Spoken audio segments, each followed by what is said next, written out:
So we just rolled into Hampton Downs Raceway, about 40 minutes from Auckland on our way down south. Stopped in for a bite to eat at the cafe here and ran into this guy. For those of you who don't know who this guy is, you've either clicked on the wrong channel or you're living under a rock, but this is Mad Mike. We're lucky enough to come for a bit of a tour of the headquarters here and see some cool stuff. So right now we're going through Summer Bash prep. We've got 3 weeks away. In 2 weeks I've got FIA World Drift Champs back up in Japan. So we're trying to get as much, the schedule's always hectic, always lots of events on internationally. Busy, man, that's for sure. But Summer Bash is my event in my home country, and it's the one event that you'll see every one of the cars come out of the shed and out on track. So hell yeah. Awesome. It means a lot of preparation. This year we're actually not revealing any. Well, actually we are. We're revealing the Lamborghini. But it's already been revealed, so the car is completed. Yeah, so sweet. it's, okay. We're not trying to rebuild a new car, build a fresh car to reveal on the day. It's literally just general maintenance, going over everything, tidying them all up. And then on the day, literally just about every one of them gets broken. So then it's a busy end of December before Christmas, because obviously New Zealand, this is our summer. And we have as many events as we, try and crush out as many events as we can throughout summer before we disappear for the international program. And you do quite a bit of travelling too, don't you? A lot of travel, but we're very fortunate to have Hampton Downs as our home base. So Tony Quinn has transformed Hampton Downs into a world-class venue, not just the track itself, but the entire venue is incredible. The industry blocks, we've got an amazing cafe. Obviously you guys stop for some lunch, so you get some good coffee and stuff down there, but and we're 30-40 minutes from Auckland CBD. That's great. Awesome. There's some pretty cool cars. Give us a bit of a tour of what's going on. You can have a bit of a look. We talk about the Lambo. I can show you guys. It's been revealed globally now. We revealed this back up in UK at Goodwood Festival of Speights. It's like one of the best events we do of the year. Probably my priority one, actually. I think just not only for myself as being a competitor or being part of the show. There's actually a lot of inspiration. I feel like one of the fans up there myself. So whether it's inspiration as being guys that are drivers or cars themselves. So you get to see a lot. This is awesome. This is cool, dude. Inspiration. So this car, for you guys that haven't seen it, you can see it on YouTube or Red Bull TV. If you just search Mad Mike Lamborghini, we did a whole documentary on the build process. So 5 episodes. Each one's about 10 minutes long, and we literally built this car in 4 weeks. All built here too, yeah? Right here, So it was between me and a couple of the guys in our team, we managed to smash this out in 4 weeks. It's actually quite a few hours in 4 weeks if you don't sleep. Yeah, man. Got the right sponsor for the late nights. But it was an incredible build, and for us, it doesn't matter whether it's this Lamborghini Huracan or we've got what other cars we've got here today is the MX-5, the Mazda, all these things like the Mazda Loose, they're all world firsts. Man. For us, we love that challenge of being the first person to build something, and then that's cool. Whether it's like racing it, developing it to be a competition winner, or whether it's just like this Lamborghini, which is just purely to put smiles on your guys' faces because it's just a. So where's the Lamborghini guard on the wall here, mate? Haven't actually damaged any guards on this thing yet, but. I push it pretty hard. It's pretty fresh. We built the car, we got it to Goodwood. I did the runs at Goodwood, up and down the drive. We did a film shoot up there, the ballroom clip where we actually had Edward, who won Dakar this year. It was actually jumping over this in his massive Carmaz truck. Some pretty ridiculous stuff. We've got a racetrack, which is right here at the track, which you'd think it'd be just so simple to jump in this car, go out there and test, but there's always so much on the go, from the maintenance, the preparation, for demos, competitions. Can understand, quite busy. We've got 2 kids that also want to race everything they can hop on, so trying to keep up with their toys and maintenance. That's pretty cool, Pretty full on. A few trophies on the wall there too, mate? Yeah, there's a few there, and then we've got inside in the office, we've got a whole bunch more in there, more up at home as well, actually the really nice ones I've got that mean a lot to me, I've got up at home in our little sort of games hub up there, so it's some pretty inspiring. To you, in your lifetime, what's the you've had pretty epic lifestyle with motorsport. Yeah. What's your highlight so the far? highlight, to be honest, is my kids. Yep. Seriously, with family. I mean, I've never met my father, so just chasing a dream of, I wanted to be a world champion. Yep. I always raced motocross as a teenage years. My mum could never afford new motocross bikes, and it's a long story, but I love racing. My inspiration was like Ricky Johnson, Jeremy McGrath, like 90s motocross era, and I got quite competitive here in New Zealand. I was second in New Zealand for racing. Yeah. And then it just got too expensive for mum. At the time, we could buy old rotaries like Mazda 323s for $100 out of our paper. This before, yeah. But before internet or cell phones, like the younger generation, you guys have no idea how lucky you guys are compared to what we had to do. But it was like, the paper and all that. The inspiration was up here. Now the inspiration, the kids are looking on Instagram and getting, inspiring by others. So jump on Marketplace. I already did that when we rocked up in New Zealand. Jump on Marketplace and have a flick through, just see what was That's so easy now to go. But I mean, stuff back then was a lot cheaper. You could buy 323s and RX3s and RX2s for that's it. Crazy money, man. Yeah, man. It was amazing what you could buy a skateboard or you could buy a Mazda 323. Yeah. And have a lot of that simple. Yeah. And what about cars? What's your favourite car that you built? I mean, every one of them, we did this as like Mad Mike's dream build, but to be honest, I'm very thankful to have some of the most amazing brands on board our race program. Yep. And every car we've built, whether it's the Loose, the Mazda MX-5s, like Mad Bull, or even if it's a different generation, they are the dream at that time. Yep. It's like this is the wildest we can think of. Yeah, man. And it's always just trying to think outside the box, doing something that no one's done before, putting a bit of my flavour. Of course, I'm inspired by the Japanese drifting and their car culture. I mean, whether it's like low riders or what. I mean, I just love automotive car culture and try to mix like my vision with some other bits and pieces that inspire me and create these cars for people to enjoy. Hell yeah.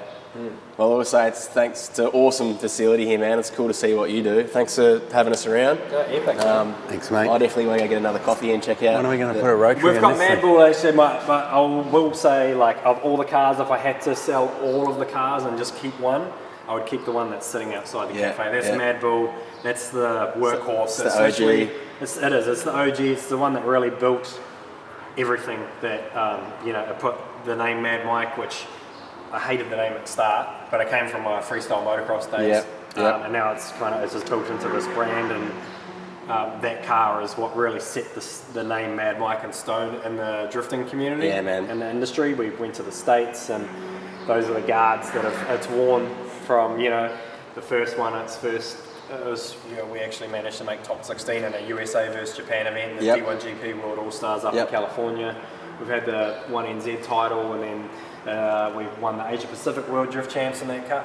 That car has got more stamps in its passport than most humans. And I'm just very attached to that car. Some of the dollar figures that we've been offered for that car when we've competed in UAE, much more than this Lamborghini. Yeah. But it's just that car is, like I say, it's the hustler, man. It's the one that does the work. It's awesome. Yeah. And I can drive it. It just really feels like an extension of my body. That's it. No, good stuff, man. As I said, thanks for having us around. I think we're off to, I've got no idea where we're off to next. Well, there's plenty to do, mate. You should go down the go-karts. Okay then. All sorts of stuff there. Yeah, right. Secret squirrel stuff. All right. That's for the future. More rotaries. More of Nick's special. There's plenty of rotaries. No short of rotary. You're in New Zealand. This entire shop, other than the Lambo. We've been treated this morning. It's either two-stroke or it's rotary. Well, I like two-strokes too. We both like two-strokes. Awesome.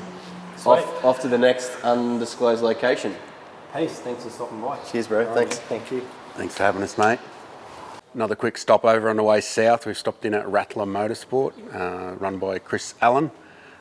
He's got something very different from what we've been looking at so far.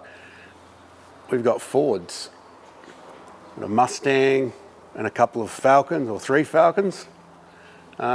These are all powered by very large capacity sort of NASCAR style engines or speedway engines. Typhoon in the corner. Apart from the F6, which is a mighty Barra with a giant turbo on it. So this is actually a drift car with a 470 cube engine in it. I think it's a SN95 sort of Mustang, I think. Maybe. That solid axle rear, Alan. Yeah, it's got a big 9-inch in it with all. These are all sort of circuit racing style setup vehicles, which It's got the cool hubs on it. Chris's background, I gather. I don't know if I can see them in the corner. It's got cambered hubs, so you can change the camber of your solid axle, which is pretty cool. Huge engine, very large dry sumped small block, big small block. Very shiny 5-speed HGT sequential transmission. One thing I've noticed actually is there seems to be a bit of a theme with all these cars we've seen. There does seem to be a theme. Lots of shiny HGT sequentials. So this big torque, big power engine has a 5-speed HGT instead of 6. And these are sort of a modular design, so the trans is actually a lot shorter when it's a 5-speed. 6-speed one's probably about this long to here. So a bit more compact. Obviously you don't need as many ratios when you've got big torque. These things are really cool, sort of like, it's almost like a NASCAR drift car to look at, the engineering. Like being back in the States almost. Yeah, like being in that NASCAR parts wrecker thing that we went to that time. Was cool. And this was also a drift and circuit, wasn't it? Yeah, this is an ex-New Zealand touring car, so kind of like a V8 supercar, but from New Zealand. The chassis it's been used for both drifting and circuit racing. It's currently set up for circuit racing. Again, massive cube, small block Ford engine, carburetted. Apparently this thing's also road registered. Yeah, it's road registered as well, which is just nuts, because, yeah. Look at this weapon. That's cool, eh? Can you imagine cruising that thing down to the dairy? I don't reckon you'd get to the dairy in Australia without getting chained up and arrested. Next, the old XF. Yeah. I've got a bit of a soft spot for these, eh? This is a car that you just do not see anymore in Australia for some reason. There was a XE Phase 6 at Lazy Sundays the other day. You missed out, you didn't come down. XE, yeah, you can still see a few XEs, but just not many XFs around. What about a XE Phase 6? Remember the one at MotorX? Yeah, that was cool. Yeah. That had this sort of body kit business on it. It had big flares. And a big bonnet thing on it too. It was a legit one. This is, would you look at that? again, got a HGT 5-speed box in it. Similar engine setup. This one's a smaller capacity engine. It revs very hard, reportedly, from... Billet. You can see the big billet heads on it, billet intake manifold. Billet. Comes on cam at about 5,000 RPM, but you've got It was 5,800, wasn't it? 5,000. You got another 5,000 more revs after that, though. So it's quite the screamer, I would imagine. All serious stuff, eh? All dry sump. Cool. Very much so. Big NASCAR oil cooler, the size of the radiator core. And I've just seen down there they've got like the what do they call again? Wiggins, just on the oil cooler there, just below your hand. That's cool, Oh, yeah. eh? Miniature. That'd be because it's ex-NASCAR, they've used Wiggins instead of AN. And then the Morty. This is a fairly familiar beast in our world. Apparently they're really rare over here. Are they rare like rotaries? Well, I would have thought that was... Rotaries aren't rare. I thought they would be... Not here, anyway. They're not rare over here. This has got all the usual fruit on it, including what looks to be an S400 Borgwarner on it, which is obviously going to supply a bit of air. Chris said it makes over 1,000 horsepower apparently. I wouldn't doubt it. Husbandman goodies too. You do see a lot of Aussie, so much Aussie stuff over here, There's a lot of Aussie influence, but these guys are also pretty good at making their own stuff, which is kind of what part of the reason why we're here. We wanted to check out the scene and see how the Kiwis do things. They do a little bit differently to us, which is probably due to the fact that they don't have ready supply of parts and stuff. Seems to be Shane knows how to do things. Yeah, Shane is Chris's son. That's a sick photo. It is. And there's the old stock car. That's their version of a stocky in New Zealand. So it's sort of their own racing, like circle track racing class. Pretty cool. Put big giant engines into homemade go-kart type chassis and go hard. Seems like a reasonable thing. Where are we off to now? Another workshop tour done and dusted. Hamilton? Hamilton, yeah. I think Nick said that there was a paddock of sheep you wanted to stop by, maybe. But then We're not here to service Nick's needs. No, we're not. Suppose we can't leave without hearing one of these things fire up. We've heard rotaries all morning, so it'd be good to hear an angry V8. Chris is to bring it down off the hoist and start it up for us.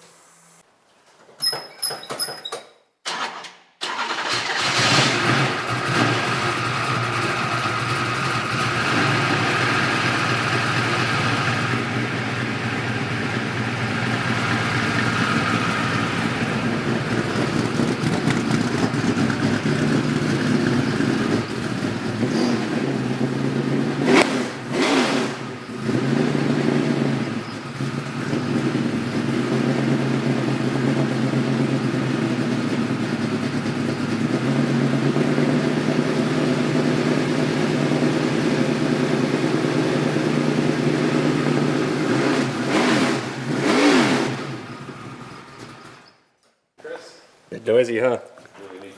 Good noises. What? Hey Chris, thanks for having us, mate. All good, bud. Legendary, man. No worries. Thanks, Chris. Hope you have a good trip around New Zealand. Will do. Will do. Sure. Thanks, mate. Drink plenty of Zambuca. Woody, Yo. you were thirsty, weren't you? Who's that? Zambuca. Chris gave it to us. Did he? It's mineral water.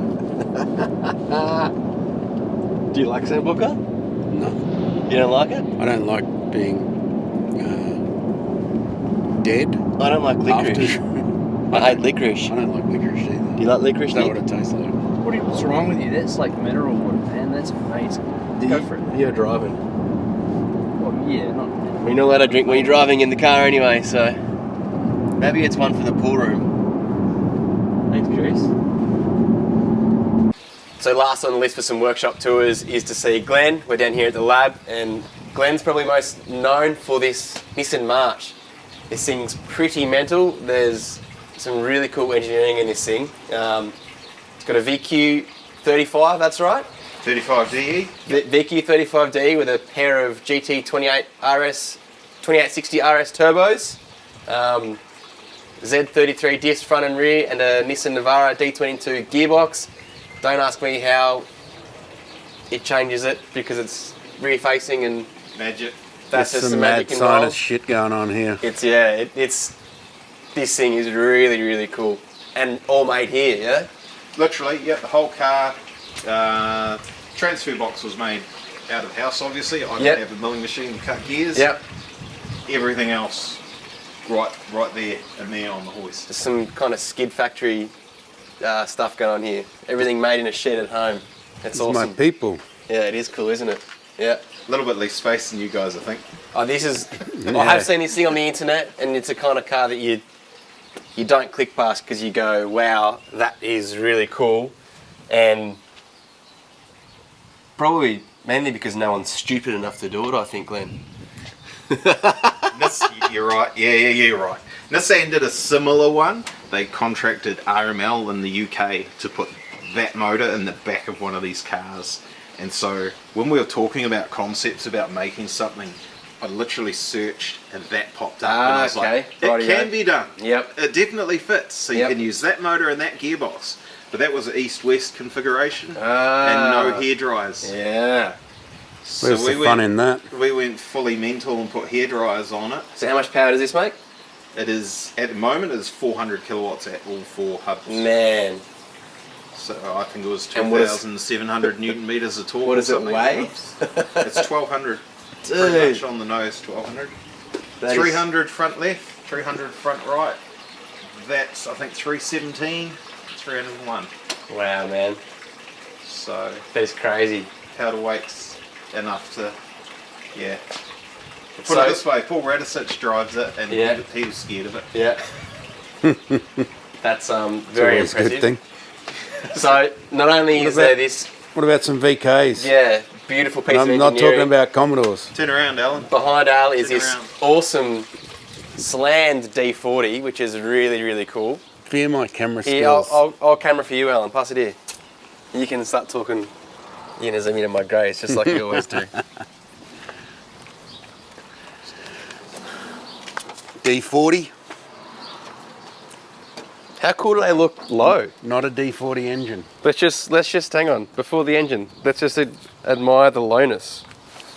Goodie spec, Alan. Well, if it was a goodie spec, it wouldn't be finished. Oh, So but that's true. I said to Glenn before, this reminds me of those short bed American pickups with usually they got a sort of decent sporty V8 in them. Not really used for carting around sheep, but they have wide guards on them. This is what this looks like to me, and I'm a big fan. And also a van. Let's talk about this now. So it's got the VK45. It's a DD, so it was a direct injection engine, but Glenn's converted it to port injection, which I have also done back in the day. Have we got a video of that car? Probably nothing we can publish. There. That was a pretty good thing. Mine had a turbo on it, so You can't tell who was driving though. There's no number plates either. it wasn't me, so it doesn't matter. Oh, this is very cool. And you were saying that these are pretty common over here, yeah? The VK45DE, easy to get in New Zealand now. Yep. 4 years ago or thereabouts when I built this, not so much. Yeah, yep. So same situation as our DD was about all I could get my hands on. Yep. And that's why she's got the agricultural injection set up. Mate, I like it. I think it's cool. They look like XR6 Falcon injectors. They're actually, funnily enough, they're just 350Z motor injectors. Oh, right, yeah. Which I think are the same ones as what they put on the VK45DE anyway. Just Hand-me-downs. missing parts bin, and Yep. it's like, put those on there. Be nice to have them closer to the cylinder head, but 2 ports per cylinder, that's a PITA. These are a very strange layout engine because they are direct injection, but they've also got EGR and stuff, so they kind of have this weird valves shutting off certain ports and all sorts of weird stuff going on, and exhaust gas mixing in with it. So don't make It's a it good engine, but they did silly things to it. So don't make it 16 injector powered. I'm not saying don't do it, but that'd be silly. There are better ways. If you could get a think DE, that's a get good one of those. sentence. But they are quite a good little engine. Like I made 500 horsepower at the wheels through a turbo 400, and in the one I had, and it was pretty sprightly. So Maybe one of these engines would be alright in a Bedford van. Are we going to talk about that car? you should put a I don't know. you should That put a car's evil. VK56 in it. Hang on a second. Turn the lights on. I thought it was an old Holden, but Wash your mouth out. Yeah, well, when it was up on the hoist, I thought it was I didn't even notice it.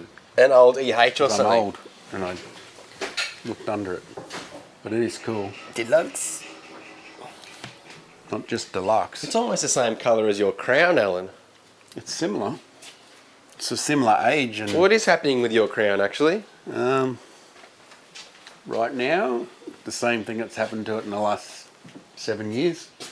Nothing. also nothing. Yeah, exactly. So Yeah, the goal was to fit that under the bonnet, which we did achieve by millimetres. That's plenty. Very cool. Literally millimetres. So for those that aren't familiar with that, Nissan VK56DE. So they come from the Titan. They're 5.6 litre quad cam V8. They're quite detuned. They're about 300 horse or something from the factory, and about 6 zillion foot-pounds of torque. And then we've got a Stillen supercharger on the top with a intercooler built into the manifold, water to air intercooler. I have no idea, 500 to 600 horsepower, something like that. Pretty stout for a car like this. Oh, it's going to be good. So the diff will come out and we'll put a Ford 9-inch in there with a limited slip diff and disc brakes all round, you know, because I can't imagine the 4.1 diff lasting more than And all 3 minutes. All this fancy bodywork at the front was to repair some rust. So some of it is rust repair, and most of it is basically to replace the chassis rails with something that allows that to fit in the front of the car. Yep. Simply wasn't going to work otherwise. There's plenty of other Nissan options. I suggested an RB30 or something like that. It's pretty keen on a V8. Understandable. So we've done the hard yards and put a V8 in there, you know. So, Nice, man. Nice. yeah. It's a bit of a rarity. I don't think I've ever seen one of these. I have never seen one of these. I think we Flip it over. have Cedric Super 6s in Australia, which is probably the same type of car, but one's a Gloria and one's a Cedric. What year is this thing? But it doesn't look. 1969. Wow. So she's a 50-year-old car, literally. It's quite amazing, you know. I mean, And what's this? They weren't like McPherson strut fronts, were they? No. so they were double wishbone front suspension with a curved cross member. It's pretty Is that like case old tech. Just like a Crown. S13 stuff on the front of the thing, is it? Yeah, so we stole S13 front suspension out of a donor car where that's where the V8 came from, and a lot of the stuff that's sitting on shelves waiting for it.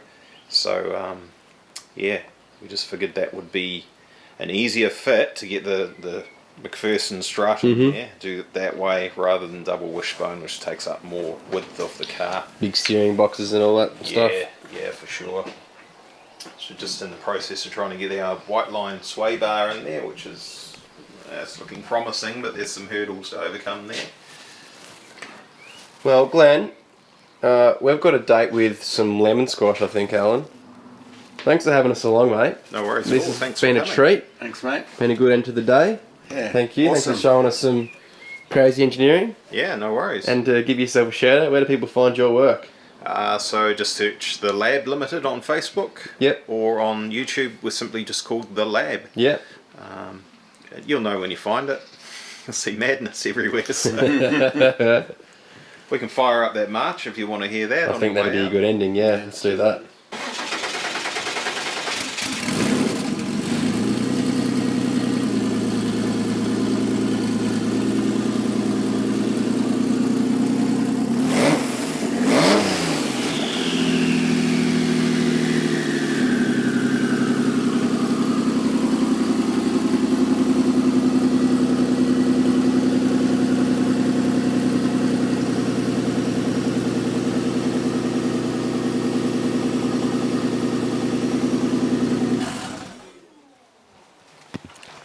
That looks like something that people should check out. Glenn, very impressive, mate. Yeah, thanks. I absolutely love it. It's one day when you come over, we'll get you on the skid pan and Oh, I'd love to do that. the hellies from hell. When we've got more time on our hands for sure, bro. Yeah, definitely. Definitely. Ahoy, skipper. What? I found Crumpet Hunter V2.0 out there. You can just see the mast. It's the HM NZS Crumpet. He's upgraded to a larger unit. Nick said this place has got bed bugs. Is that right, Nick? You can smell it. It's like you go into the room and you smell it. It's kind of like a little bit like bourbon. If you smell that, there's bed bugs. Bourbon aroma. Yeah. So this place got 4 out of 5 bed bug report. So we'll see. We'll see. 4 out of 5 rooms have bed bugs. And what's happening? What's happening tomorrow? What are we doing tomorrow? Tomorrow we're going to head off to Nelson Harley. Yep. So we're going to go see some of the engines that he's got. Yeah, cool. Oh, I've But heard of that's that a guy secret before. and a surprise. But it's not now. Okay. And then the other place we're going to go is to look at a Mang. Packet of Doritos. Yeah. More Doritos. Entire packet, not just a few of them. This Oh, is nice. like the 6-pack of Doritos. Oh, cool. Yeah. So it should Alright. be good.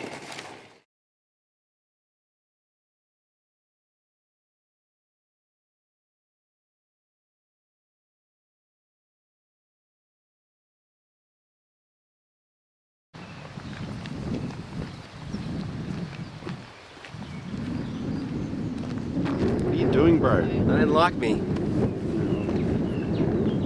I think I met that one on Shagger, but I don't know. Obviously, it swiped whatever way it doesn't Yeah, like you. swiped the wrong way.